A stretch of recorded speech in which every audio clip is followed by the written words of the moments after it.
Bugun kimyoning yana bir mavzusi, qiziqarli mavzusidan biri elektrolitlar mavzusini ko'rib chiqamiz. Elektrolitlar. Biz avval o'tkazgichlar nima ekanligini bilishimiz kerak.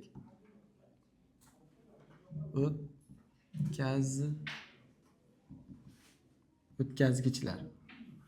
O'tkazgichlar bu tok o'tkazadigan moddalar. Elektr o'tkazadigan moddalarni biz o'tkazgichlar deb ataymiz va ularni biz ikkiga bo'lib o'rganamiz. Birinchi tur o'tkazgichlar. Birinchi tur va ikkinchi tur o'tkazgichlar. Birinchi tur va ikkinchi tur deyilishining sababi, birinchi tur o'tkazgichlar faqat quruq holatda o'tkazadi. Ya'ni erkin holatda.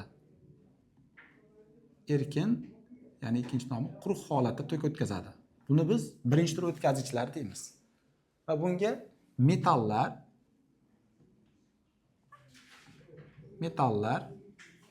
va shu metallarning qotishmalar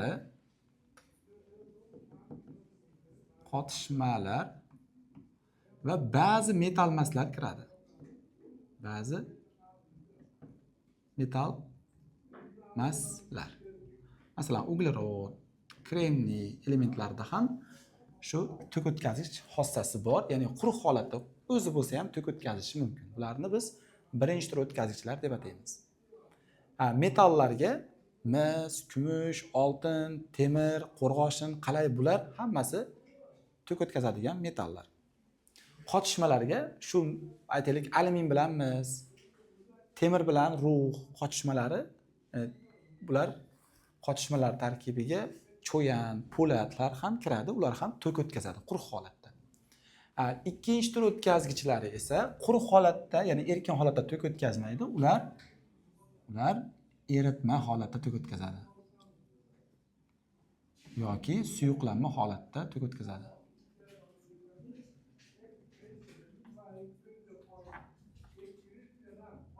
Suyuqlanma holatda yoki eritma holatda tok o'tkazadigan moddalarni ikkinchi tur o'tkazgichlar deb ataymiz. Va ikkinchi tur o'tkazgichlarni eritma yoki suyuqlanma holatda tok o'tkazadigan moddalarni biz bir so'z bilan elektrolitlar deb ataymiz. Elektrolit nima desa, eritmalari yoki suyuqlanmalari elektr tokini o'tkazadigan moddalar elektrolitlar deyiladi deb ataymiz. Va bunday elektrolitlarni biz o'z navbatida 3 ga bo'lib olamiz endi. 3 ga bo'lib o'rganamiz. Birinchisi kuchli elektrolitlar. Keyingisi kuchsiz elektrolitlar va to'rtinchisi noelektrolitlar.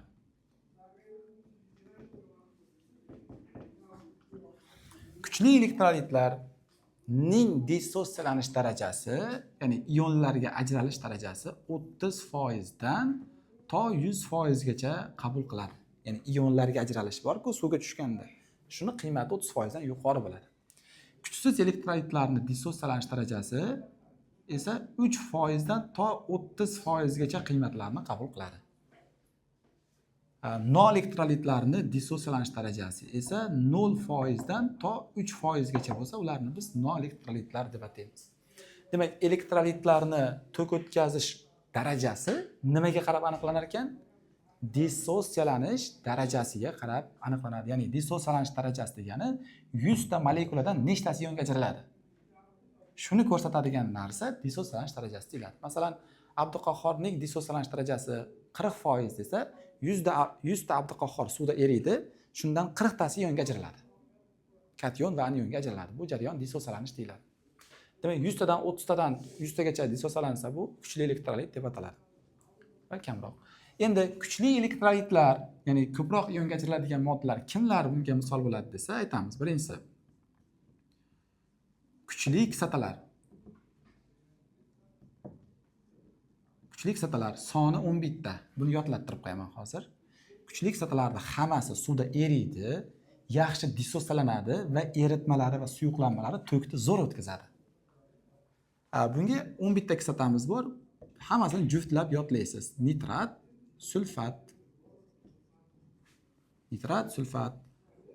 xlorat, perxlorat, kuchli kislotalar, xromat dixromat manganat, permanganat,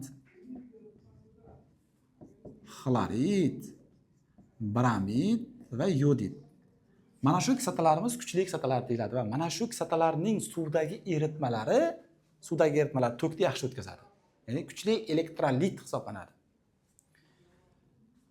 Sulfat, nitrat, xlorat, perxlorat, xromat, dixromat, manganat, permanganat, xlorid, bramid, yodid. Oxiri D ga e'tibor berib qo'yasiz. Ikkinchisi ishqorlar.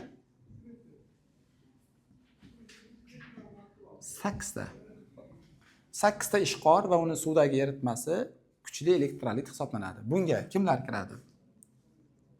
Litiy gidroksid, natriy gidroksid, kaliy gidroksid, rubidiy gidroksid, seziy gidroksid,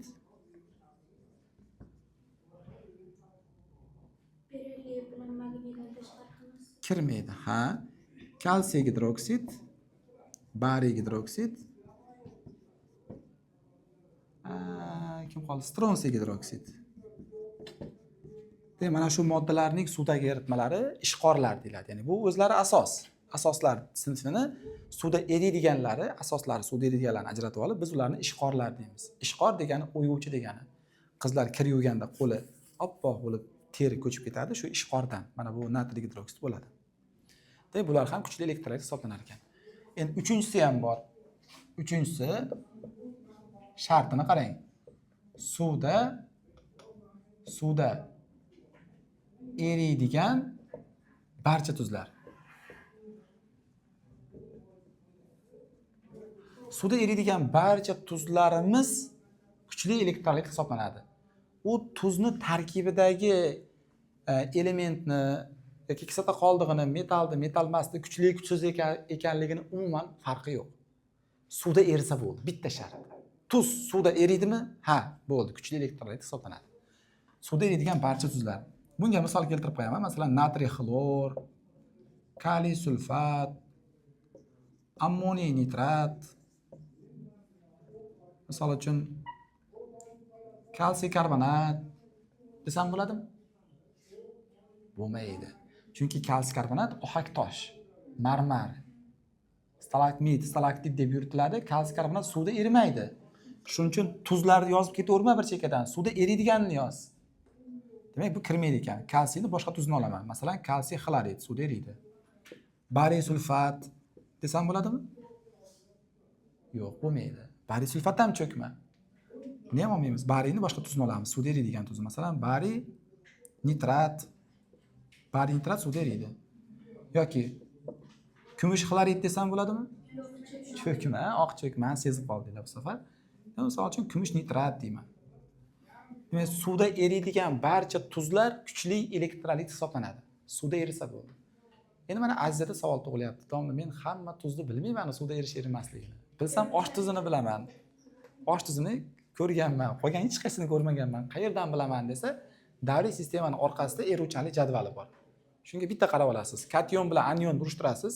Eriydi degan so'z bo'lsa, u kuchli elektrolitlar qatoriga kiradi. Endi kuchsiz elektrolitlarga misollar keltirib ketamiz. Birinchi toifada kuchsiz kislotalar. Bunga mana shu kuchli kislotalar bor, 11 ta. Shundan tashqari barcha kislotalarimiz kuchsiz kislota hisoblanadi. Bunga misol keltiramiz. Nitrit, sulfid, karbonat, silikat, fosfat, to'g'ri, fosfit, pirofosfat va buni misol uchun Oyisha so'rayapti, domla osonroq yo'li bormi yodlashdi deyapti-da, Oyisha ham qarab turibdi-da o'z darsga. Kuchsiz kislotalarning belgisi kislorodlar sonidan vodorodlar sonini ayirasiz, shu qiymat 2 dan kichkina bo'lsa, u kuchsiz kislota bo'ladi. Kisloroddan vodorodni ayirsangiz, shu qiymat ayirmasi 2 bo'lsa yoki 2 dan katta sonlar bo'lsa, u kuchli kislota bo'ladi. Mana 4 dan 2 ni ayirsa 2 chiqadi, demak bu kuchli. 3 dan 1 ni ayirsa 2 chiqadi, bu kuchli. 4dan 1 dan ayirsak 3 chiqadi, kuchli. Endi masalan mana 3 dan 2 dan ayirsak 1 kuchsiz. Endi kislorod yo'q bo'lganlarni bu usul bilan topib bo'lmaydi, yodlab olasiz. Kislorodi yo'q bo'lganlarni kuchlilari mana bu uchalasi kuchli xolos. Bundan tashqari hammasi kuchsiz. Vodorod, ftorid ham kuchsiz. Vodorod, xlorid, bromid, yodid, ftorid bitta gruppada turadi. Ftoridimiz kuchsiz hisoblanadi. Ftor vodorod bilan mahkam bog'lanib qolganligi uchun ftor vodorodni bermaydi. Shuning uchun kislotalik xossasi yuqori. Kuchsiz. Bermasa kuchsiz bo'ladi. Xo'p, yana kimni yozib qo'yamiz? Alyuminat kislota bor. H alyumin O2, xromatlarni kuchli dedik. Organik kislotalarimiz bor-ku, sirka kislota testda juda ko'p keladi. Sirka kislota, chumoli kislota. Bular ham organik kislotalarimiz ham kuchsiz elektrolitlar qatoriga kiradi. Organik moddalarning kislotalari kuchsiz elektrolit bo'ladi. Organik moddalarning qolgan barchasi esa noelektrolitlarga kiradi. Pauza bormi? Pauzasi bormi yo stopmi faqat? Xo'p, kuchsiz elektrolitlarga yana kimlar kiradi? Kuchsiz elektrolitlarga kuchsiz kislotalar kiradi dedik-a? Qarang, buni teskarisi. Endi ishqorlar kuchlisiga kirsa, suvda erimaydigan asoslar bor. Suvda oz eriydigan asoslar. Kuchsiz asoslar deb qo'yaman. Kuchsiz asoslar. Kuchsiz asoslarimiz kuchsiz elektrolit bo'ladi. Bunga beriliy gidroksid, ya'ni mana ishqori yer metallaridan beriliy gidroksidi suvda oz eriydi. Shuning uchun kuchsiz asos hisoblanib qoladi. Magniy gidroksid, magniyda ham xuddi shunday holat kuzatiladi. Ammoniy gidroksid, navshadil spirti deyiladi ikkinchi nomi. Alyuminiy gidroksid, rux gidroksid, temir 2 gidroksid, temir 3 gidroksid, mis gidroksid,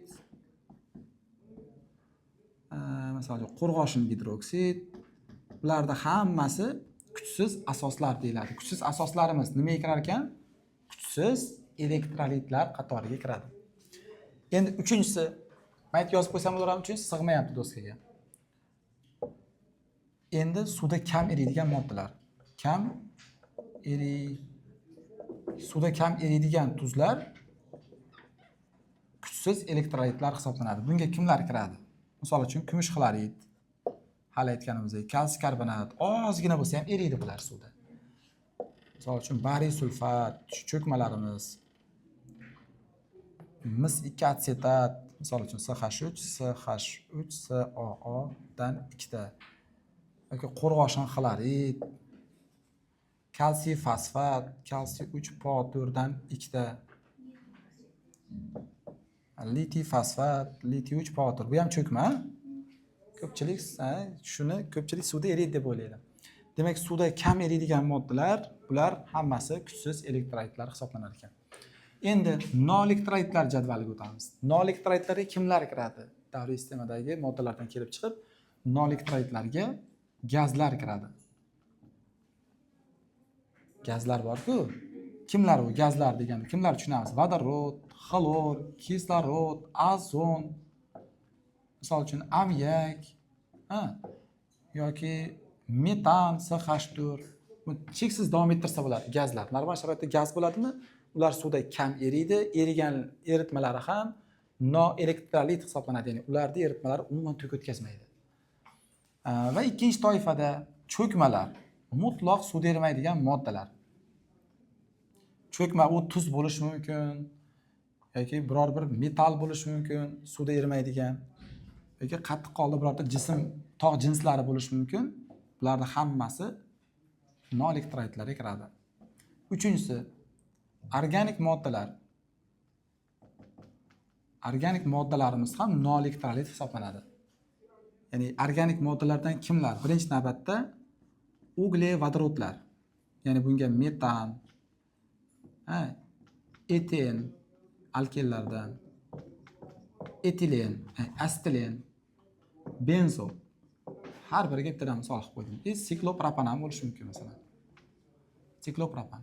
Organik moddalarda uglevodorodlarning barcha sinflari suvda erimaydi va noelektrolit hisoblanadi. Ikkinchisi spirtlar. ya'ni tarkibida OH saqlagan moddalar disosiyalanmaydi. Bir atomli spirt bilanmi, ikki atomli spirt bilanmi, uch atomlimi, ko'p atomli spirtning farqi yo'q. Suvda eraveradi, lekin disosiyalanmaganligi uchun biz uni noelektrolitlar deb ataymiz. Misol uchun metanol, etanol, etil spirti yoki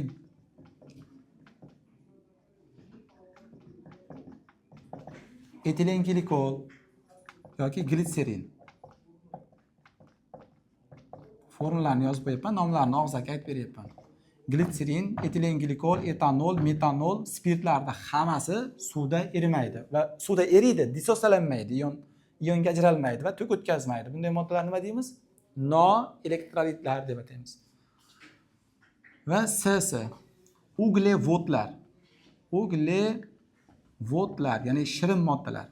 Bir so'z bilan biz buni shakar deb qo'ysak ham bo'laveradi. Uglevodlar. Monosaxarid, disaxarid, polisaxarid hech qaysi to'k o'tkazmaydi.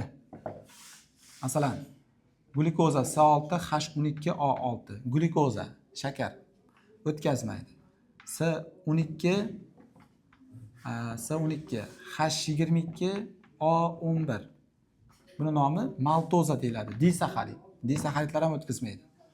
S6H10O5dan enta. Kraxmal, selluloza, polisaxaridlarning umumiy formulasi. Bular ham to'k o'tkazmaydi. Organik moddalardan. Bundan tashqari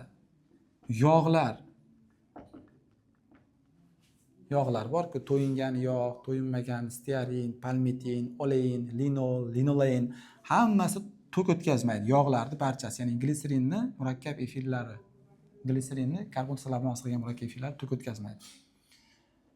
Xo'p, esa polimerlar deganda salafan, polietilen, lavsan, teflon, neylon degan tolalar kiradi, kauchuklar kiradi. Polimerlarning hammasi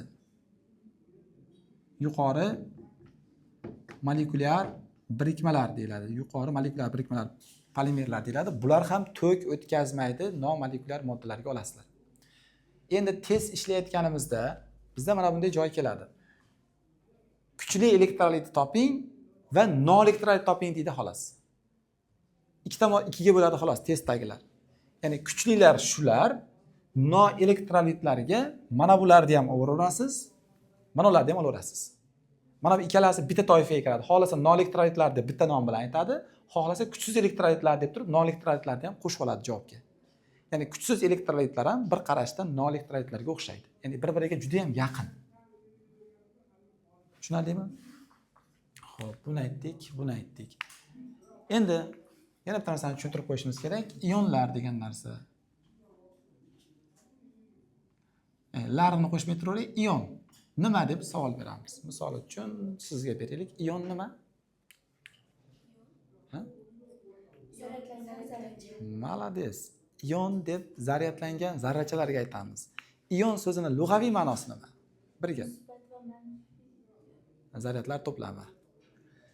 Ion degani zaryadlangan zarracha degani. Birinchi o'sha ma'noni yozaylik.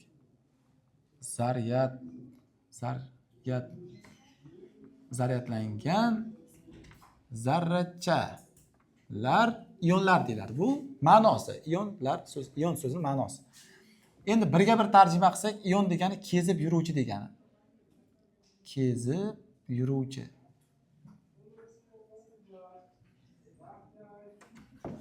Ion degani kezib yuruvchi, ya'ni sayohatchi degan ma'noga o'xshab ketadi. Ion deganda kezib yuruvchi narsani yoki zaryadlangan zarrachani tushunamiz. Endi ionlar o'zi asli ikki xil bo'ladi. Qanday? Musbat va manfiy ionlarni bo'lamiz. Musbat va manfiy ionlar. Lekin biz sizlar tushunishlari uchun o'rtada neytral degan so'z ham bor. Neytral ion. Neytral degan so'z ham bor. Bu o'zi asli ikki xil, manfiy va musbat. Neytral degan tushuncha ham borda, o'rtada turadigan. Musbat degani Muslimbek so'zidan olingan bo'lib, plus zaryadlangan zarrachalarni biz musbat ionlar deb nomlaymiz. Musbat ionlar. Manfiy zaryadlanganlar desa, minuslarni manfiy zaryadlangan ionlar deb ataymiz. Musbat zaryadlangan ionlarga kation so'zi qo'shib aytiladi. Manfiy zaryadlanganlarga esa anion so'zi qo'shib aytiladi. Masalan, bu tursin. Kation degani elektron berganini ko'rsatadi. Ha, anion esa nima qilganini? Elektron olganini ko'rsatadi. Misol uchun, sizga mana bunda yozib qo'ysa, nima deb o'qiysiz buni? Natriy deymiz. Ha? Natriy deymiz. Tepasiga mana bunday plus qo'yib qo'ysak, natriy kationi, ya'ni natriy boshqa. Bundan oldin yozganim natriy edi. Bu natriy kationi. Natriyni sen ushab ko'rishing mumkin, sindirishing mumkin, tishlab ko'rishing mumkin, suvga solib ko'rishing mumkin. Uni ko'rsa bo'ladi, lekin natriy ionini ko'rib bo'lmaydi. Bu ion holatda. Zaryadlangan zarracha ko'rinishda bo'ladi. Misol uchun kalsiy bo'lsa, kalsiy 2+, kalsiy kationi. Alyumin bo'lsa, alyumin +3 kationi. Ko'proq elementlarning oksidlanish darajasini ham ifodalaydi bu zaryadlangan zarrachalarning ishoralari. Ya'ni zaryadi necha bo'lsa, shu valentlikka ham to'g'ri keladi, mos keladi. Endi faqat oddiy elementlar ion hosil qilmaydi. Murakkab guruhli ionlar ham bor. Masalan, sulfat, u anion ekan. Misol uchun gidroksoniy kationi. Suvga bitta vodorod proton holatda birikib qolgani. Yoki ammoniy kationi. Ammoniy kationi.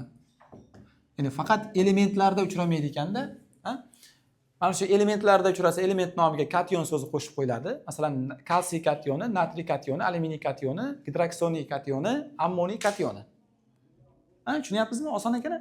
Endi anionlarda esa element nomiga anion so'zi qo'shib qo'yiladi. Misol uchun xlor anioni, sulfit anioni, misol uchun qanaqa bor? Ftarit anioni, murakkab moddalardan sulfat anioni, gidroksil anioni, fosfat anioni yoki agar ikkita vodorodni qolib ketgan bo'lsa, H2PO4 digidrofosfat anioni. Ya'ni bularning hammasi tepasi minus bo'lsa, albatta anion so'zi qo'shilishi kerak. Anion so'zi qo'shilmasa, nomi noto'g'ri bo'lib qoladi. Endi zaryadi necha bo'lsa, plus bo'lsa elektron berganini ko'rsatadi. Masalan, kalsiyning tartib raqami, kalsiy 20-tartib raqamda turadi. Kalsiy 2+ desa, kalsiydan 2 elektron chiqib ketgan holatni tushunamiz. Ya'ni 18 elektron bor deb qabul qilamiz ionlarda. Yoki xlor tartib raqami 17, -1 bo'lganda bitta elektron qabul qilgan holatda turibdi ekan deb, bunda 19 yo'q, o'zi 17 da 17 ta elektroni bor, bitta qabul qilib 18 bo'lib qoladi. 6 ga urtda 16 ta, 2 ta olsa 18 bo'lib qoladi. Sulfatda nechta elektron bor desa? 8 kara 4 32, kislorodda 32 ta, 32 ga 16 ni qo'shamiz. 48 ga 2 ni ham qo'shib qo'yamiz. Demak, mana shu sulfat anionida elektronlar soni nechta ekan? 50 ta ekan. Oson narsa, bunchalik qiyin emas. OHda nechta elektron bor? Hidroksil anionda. Yo'q, 8 ga 1 da qo'shamiz. 9 ta bitta bil olib, jami 10 ta elektroni bor ekan deymiz. Xo'p, ionlarni ham tushunib oldik. Kezib yuruvchi degani zaryadlangan zarracha degani. Endi bitta yozib olamiz. Testlarni ishlaymiz, tahlil qilamiz.